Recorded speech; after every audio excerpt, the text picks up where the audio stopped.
Let's take a first look at the all-new Toyota Land Cruiser, and boy, it has changed. You can already see that right here.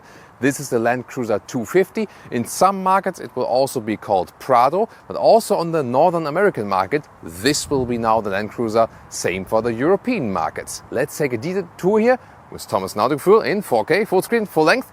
Let's go with this really strong front, a rugged design, and Toyota claims it is more off-road capable and more on-road capable than ever before. How is it possible? Let's dig into the details. Here, these round headlamps, this is a special styling for this first edition model here.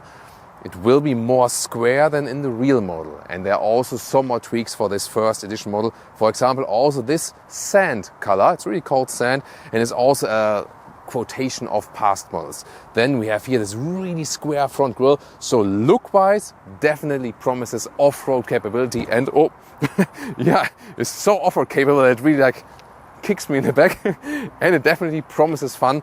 It just looks like a toy car. Wait a minute, toy car? Here I found this Hot Wheels toy car of the old Land Cruiser, and you can see these colors here, and they are also then here on this first edition with a special sticker.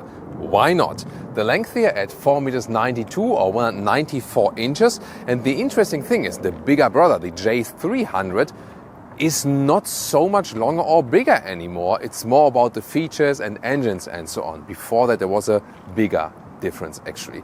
Here 18-inch wheels in somewhat, let's say, light all-terrain tires, but they're really fitting to the vehicle, black alloys on the inside, and this massive side step here. So once again, this rugged square look is continued here, also with the contrasting roofline. Off-road features and facts, yeah, I still have it in my hand.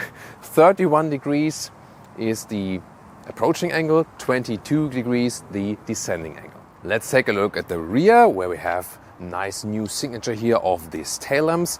And another sister model of this one is, by the way, the Lexus GX. And in markets where they also offer the bigger Land Cruiser, which is not so much bigger anymore, then you also have this Prado badging, Land Cruiser Prado. This will, for example, appear in Australia, New Zealand and so on, in Japan. But in the US and in Europe, it will just look like this. What do you think about the styling of the new Land Cruiser? Tell me. All-wheel drive and transfer case is of course always standard. That just belongs to this Land Cruiser, this off-road icon. But new thing is that in the front you can now decouple or turn off the front stabilizer. That's also another thing for off-road use, and so you don't have to set up a car for off-road only and then it's maybe worse on-road. Here it kinda serves both purposes. Ground clearance at 22 centimeters or almost 9 inches, where you can see that this here the side part is never the lowest part of the vehicle.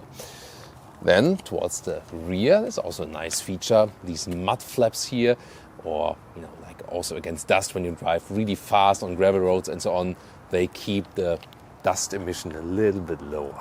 Turning indicators in the front, this vertical styling, also pretty rugged look.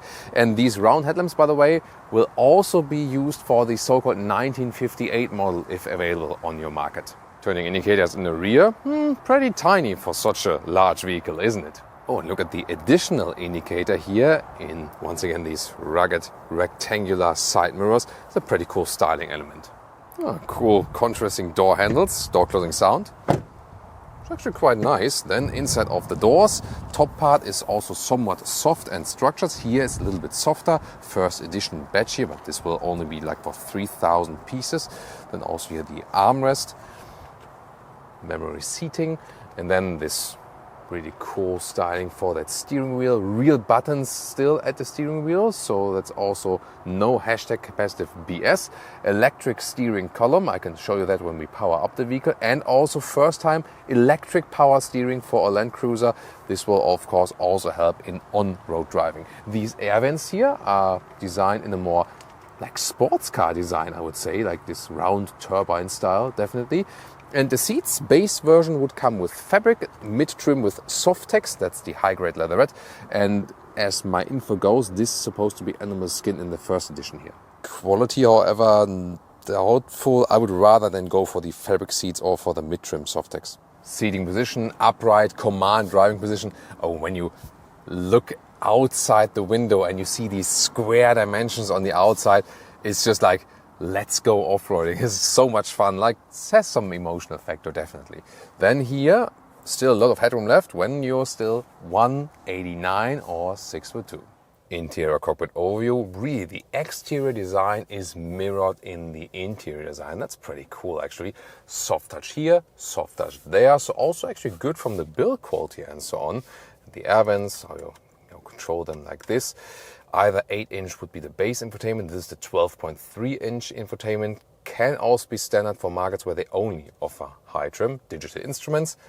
And let's take a detailed look here. I really like this climate unit here. Seat heating, seat cooling will also be available for mid-trim soft deck seats, and also a real climate unit up and down, so easy, straightforward, and looks quite cool.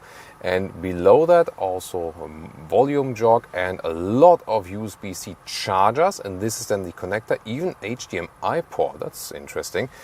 Not to forget this mode selector here, where you select the different driving modes. Adaptive cup holders, also for large bottles. Then a real shifting lever here for the automatic gearbox, also feels pretty rugged.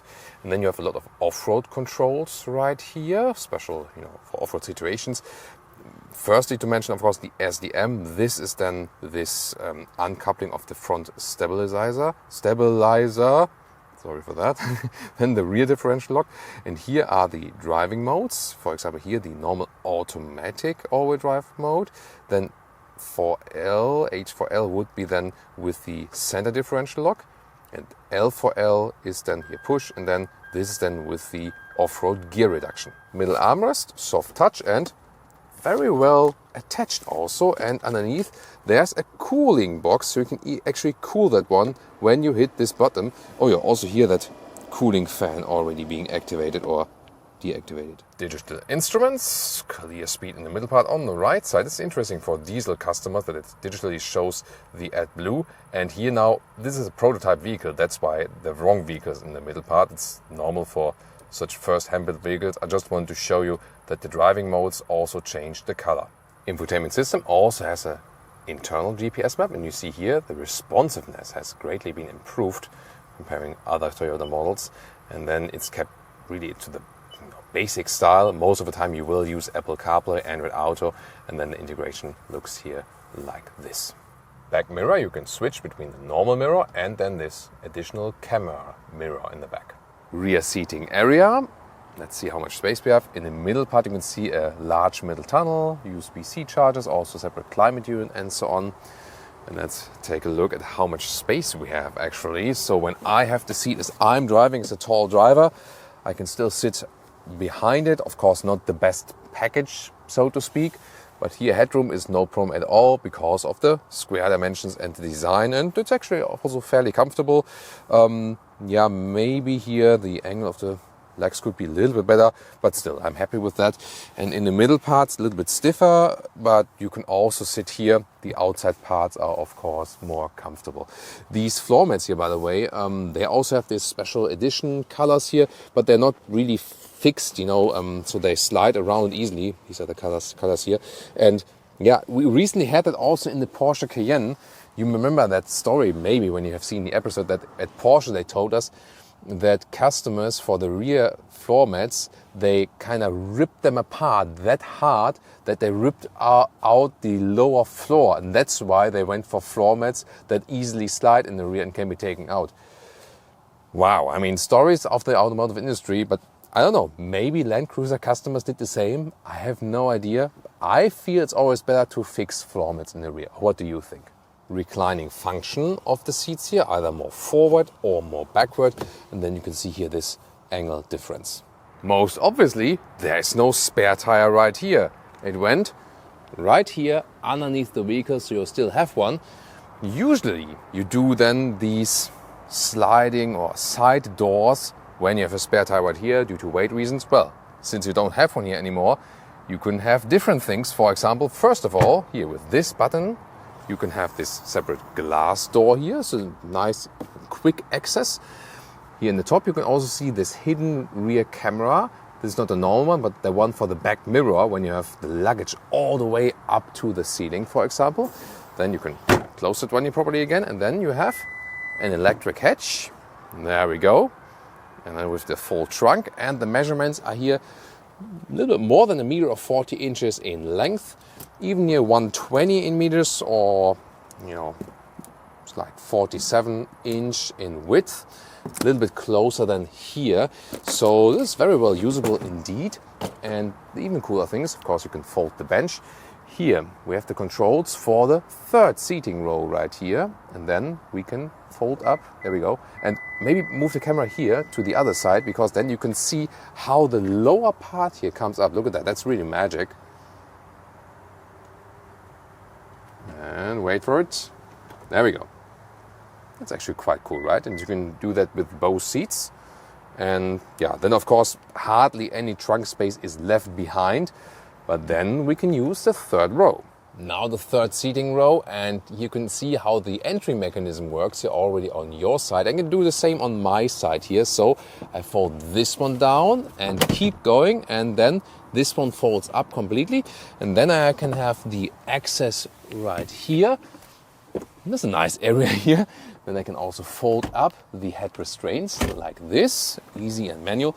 And I can also put back this one here, because I want to show you how much legroom I still have or not. So here we go, and let's also put it in a way that someone could sit there. And you can see here, I can sit here also as a tall adult. Not most comfortably, but also headroom wise, yeah, my hair is touching the seating barely, so it works indeed for 7 tall adults. So yeah, 7-seater is available. Obviously, you can see that. So the only thing that's not available is the 3-door. It will always come here as the 5-door version. And then also with electric control here of these rear seats a little bit. But yeah, if that's really necessary, I don't know. But yeah, surprisingly good as for that 7-seater option here. As for engines, for the Northern American market, a 2.4 petrol hybrid 4-cylinder. Also 4-cylinder for the European market here with the 2.8 liter diesel with around 200 horsepower. This will also later come as a mild hybrid version, and 3.5 tons is the towing capacity. So how do you like the new Land Cruiser? Tell me in the comments. Of course, competitors would be a Land Rover Defender. If you want to spend more money, Mercedes G-Class.